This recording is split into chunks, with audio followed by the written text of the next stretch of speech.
All right, thank you very much, Matt, for covering the basics of prompting. Now, who is ready to level up their prompting game? Yeehaw!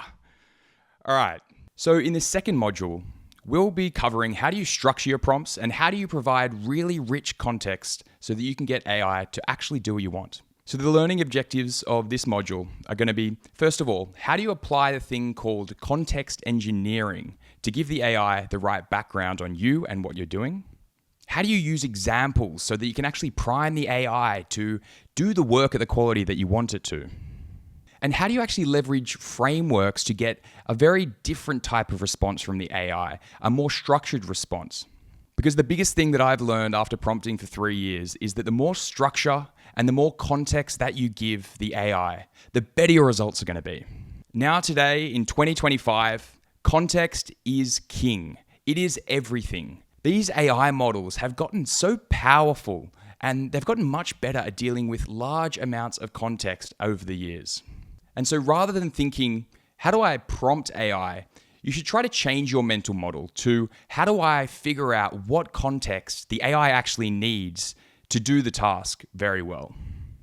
So what does this actually look like in practice? Well, this looks like coming to the AI with a task and thinking, okay, I've done this before. I've got context. I've either got documents, maybe I've got a previous chat history.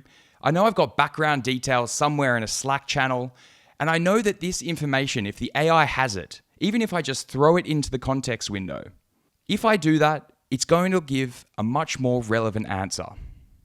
This is where it can be quite helpful to think of the same mental model that Matt walked through earlier in one of the modules, of thinking of AI as a smart new coworker on the first day of their job.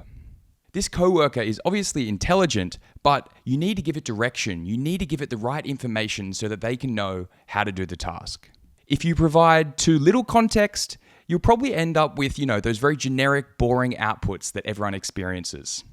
And on the other hand, if you provide too much context, let's say you threw in 10 books, the AI is just not going to be able to help you with that. So you need to find the right balance between providing a lot of information, but also not too much information, because if I chuck in 10 books, a lot of that relevant information is going to get lost. But I would say that because most people provide way too little information, definitely try to test including way more information in your interactions each time. And I think you'll see quite a difference in the result. And now here's a pro tip that a lot of people don't know about. When you have a large prompt with a lot of context in it, you want to make sure that you put the important instructions at the very top or the very bottom of the prompt. And the reason that you need to do this is because large language models, they have very short attention spans. So if you give it a ton of information, you want to make sure that the good stuff is at the top or at the bottom. It's not going to forget it or miss it. So let's see what good context engineering looks like in action. I want you to imagine that I have to plan a Q2 town hall meeting. I've done all the work before. We've got an engagement survey from the quarter before. We've got all of our company metrics. We've got a template that we've used in the past. And you can see that I've got all of these documents attached here. So I've given it a lot of context here. And I've said very clearly, I need you to help me plan for our Q2 town hall meeting. Here's all of the relevant context attached.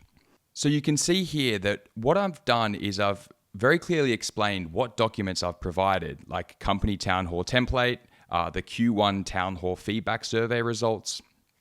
And I've gone about making sure that it knows why I've included this information. So if it looks at the feedback surveys, it should show what worked and what didn't work last time so the AI can take that into account. And so you can kind of hope that if you provide this context and don't give this instruction that the AI will pick that up. But I often find it's always good to err on the side of providing more clear instructions and kind of giving more detail about the information that you're providing so it knows how to use that information. So I've done that for all of these different documents and I've added a bit more context. So here I've said the company, it's a 250 person software company, 60% remote. It's going to be a 90-minute meeting.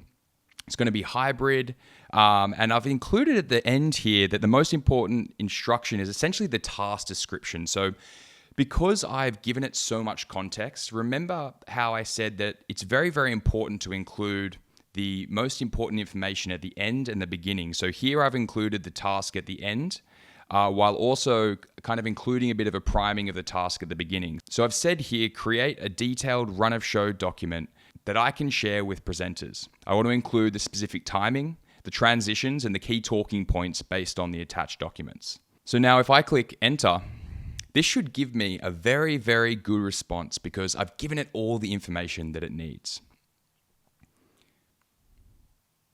So here it's running through the talking points. We've got our CEO, Elena.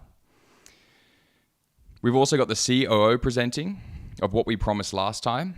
We've got the metrics from the company's performance and the document uploaded. We've got some other information about where the product's at, its reliability, a customer spotlight.